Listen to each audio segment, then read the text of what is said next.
compare lives, because that's not really what it's about. It's about coming home and reliving memories and seeing the old school and seeing the changes and seeing the community and taking time to see the people. And of course, when you're at a reunion, you do talk about the past, you know, it's about certain specific people, but yes, you can talk about it, but unless you record it, it can be forgotten. I mean, that's what the problem is in society now, that we're just not paying attention. We may say, yes, this has happened, and just surf over what's really important. But you know what happens as we age, it's, and at my point in life even, it's just, we have a thirst for that knowledge.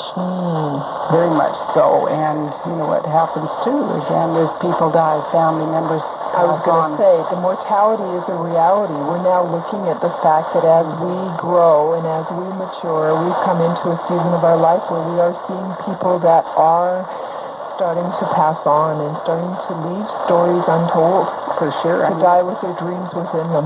Yes, and I mean, you look at people that are in nursing homes, that are in the hospital, and how many families go and visit and they bring them the flowers and that, and they sit and they don't know what to talk about now. What an opportunity there also just to sit and say, you know, let's talk a little bit about some of your life, and it gets their mind off their own problems also, and they feel that somebody cares about them. Well, as an occupational therapist, that's absolutely what we used to do, is empower and validate them by taking time and interest in their lives and in their stories. And in many cases, we were the only ones who were willing to listen to it again. Sometimes the families have gotten tired of the same story presented over and over, but by having different questions, we sometimes can trigger different memories. Certainly, I mean, you take the family as a structure, they go in and visit a grandparent in a hospital. Well, the children can take a question, if it's a grandparent, and say, well, Grandma, you know, what did you do as a child? What did you wear? And tell me about your school. And I mean, they'll respond to that for sure. Oh, I'm sure they'll be excited at the thought of uniforms and everybody wearing matching clothes. Or to hear that nobody had Nikes. Oh, well, that's right. I mean, in a day where the only 28-inch screen, it wasn't a television, it was a screen door. Right. And now look at the size of the computer screens that we have out there. It's amazing, you know, and then they can share both their experiences. And so are there questions in the book about the old and the new, and kind of getting people to kind of think back to the way it used to be compared to the way it is? And is there some comparative type questions, or are they all just what was it? No, it's not just the past. There's current areas also, and an area that, say, from memory joggers that is there, that if you can't think, you have difficulty thinking about some areas of the past. Now you appeal to the senses, the sounds, smells, tastes.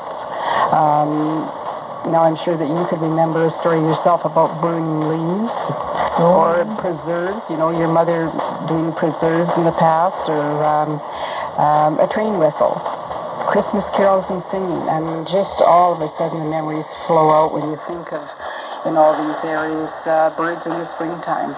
Oh, I love that. To the lake. There's just hundreds of memory joggers like that there alone is a wealth of information and stories that you can do. Absolutely. And when we start getting collectively groups of people looking and collecting groups of memories, as in a homecoming or a reunion, what an incredible amount of information that will be collected over just a short, brief period of time. It really is amazing what can happen in that short weekend. And what I've included in the computer version also is that you can do a letter to your family, telling them about your feelings, not always just collecting memories, but just telling them, for instance, your feelings towards the family, why you feel this way, your feelings about your position in your family, how your family members have treated you, what you appreciate about your family, your regrets in life, your sorrows, your joys, and what you feel maybe that you have achieved in life. And I think that's an important area also. A letter to your mate, Okay. Might be the first time they've communicated in a while. That's right. That's right. Sure. And then you can read it to each other, or else you can leave it. You don't even have to keep it if you don't want to. Even it's therapy, just even to write it down and get that insight of life. And a letter even to yourself, what your feelings about yourself, why you feel this way.